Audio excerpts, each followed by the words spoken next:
Hi, welcome to this first lesson in the Tables chapter, Tables Made Easy. We're going to go ahead and demystify tables during this first lesson here, and by the time we're done, I think everybody's going to understand a little bit better what tables are and how they work and how to use them.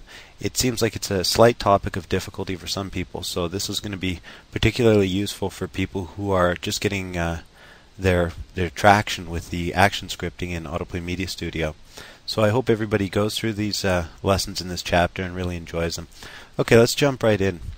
I'm going to go ahead and just display these layers here in Photoshop. This is just a little display presentation I've set up. Okay, so we all sort of understand variables, right? A variable is like an envelope where you can put data in there. One piece of data, basically. So an example of that would be name equals John or x equals 5. Now if I said to you name equals John and then I asked you what is name, you would basically understand to say John. Okay, this is really great for most situations, and basically it accommodates most type of data handling, simple data handling, taking information from forms and so forth, right? But what happens if you want to extend this to be multi-dimensional? So for example, if we have an envelope filled with smaller envelopes, okay? We can't do that with variables, so we need something a little bit more powerful, and that's where tables come in. So an example there might be, instead of saying name equals John, saying student equals, and then name equals John, age equals 30, class equals P31, for example. That's one example. So we're basically containing different pieces of information about that one piece of information. So it's multi-layered data, if you like.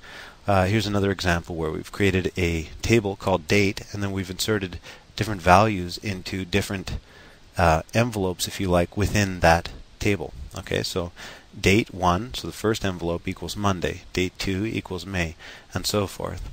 Okay, so this is basically just an overview, and it's sort of a simplification, so you don't want to get too bogged down in the details, but that's basically what we're looking at.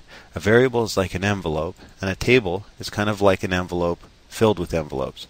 Okay, so that's an oversimplification of it. Now let's just move along here.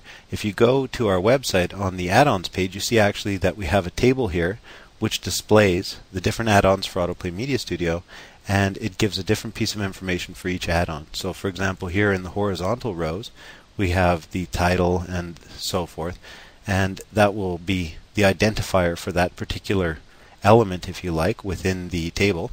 And then on the vertical rows here we have the different subheadings such as the developer, date, and price. Okay, so what we've basically done here is we've got a table, and the table has different elements, and for each element there's a few different pieces of information, right?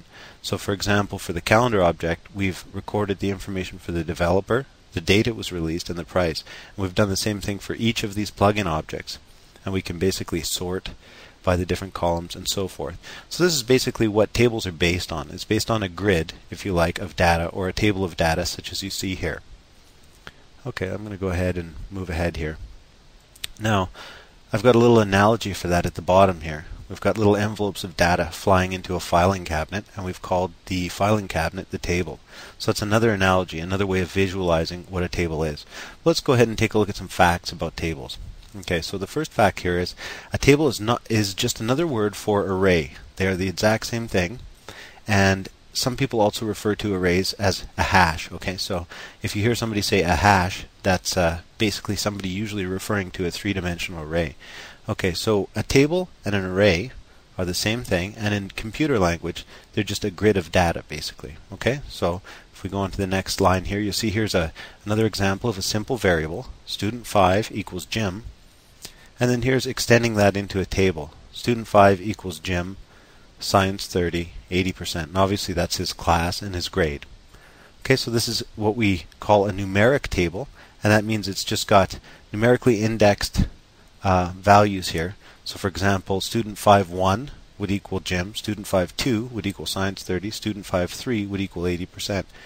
We've also got a different kind of table called an associative table, and that's this new example I've just put up here, and that's student 5 equals, and then we've got name equals Jim, class equals science 30, grade equals 80%. So we've created value associations within the table here. So we call this an associative table, and that's our second type of table. Okay, so between these two types of tables you can basically find the right one for which type of data handling you're doing.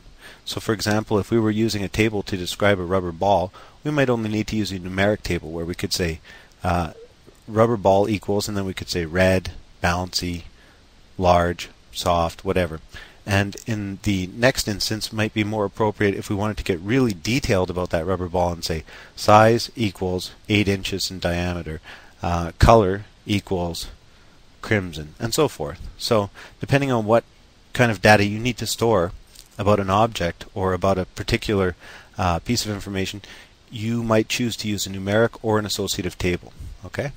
And basically the difference is going to be in the way that you access the data and how the data is stored. Okay, so we're going to move along to the next line here where we show a dialog message box example for AutoPlay Media Studio of array notation, and that's basically retrieving a value from a numeric table. So we've gone here and we've said dialog message box, name is, and then we've got student 5 with the index number of 1. Okay, so we're indexing the first value in the table student 5, which would be Jim, as we can see here. And now here I've got an example of dot notation, and that's basically associated with the second type of table here, the associative table. And you can see here the difference is that we've referred to the value as student 5 dot name, because we've got that value stored into this variable name within the table student 5. So it's just different ways of looking at how you're going to store your data, but the bottom line is it's still very simple. A table is just a container for data, for smaller pieces of data. Now, a table is an interesting kind of container though, because it can contain different types of data, including other tables and even functions. So you can even write your own actions, and we'll look at that further on in this chapter here. But basically, I hope this has sort of cleared things up a little bit for you. And just to review, we're going to go back to the first bit here, and we'll show this again. The variables being data that you can put into an envelope, such as a single piece of data like name equals John or x equals 5, and the table just being the extension of that, so that we're basically storing more information about the same basic element. So instead of saying name equals Jim, or sorry, we said John there, we're now saying name equals John, age equals 30, class equals P31, and so forth. So it's basically the difference between an envelope or an envelope filled with smaller envelopes. Okay, and the final analogy I'd like to leave you with is this table, because this is what it's based on, and that's just a grid, a very simple grid of information. For example, here we've got the title, the developer, the date, and the price, and then we've got different objects, and with each object we've stored those 4 pieces of data, and we can display them here in a table. So this very much mimics how tables work, where we would create an element for each of these add-ons. For example, add-on 1, add-on 2, add-on 3, add-on 4, and for each element we would store these different pieces of information. Okay, so hopefully that's cleared up a little bit what tables are and how they work, and we're just going to go ahead and jump right in with the next lesson and start creating some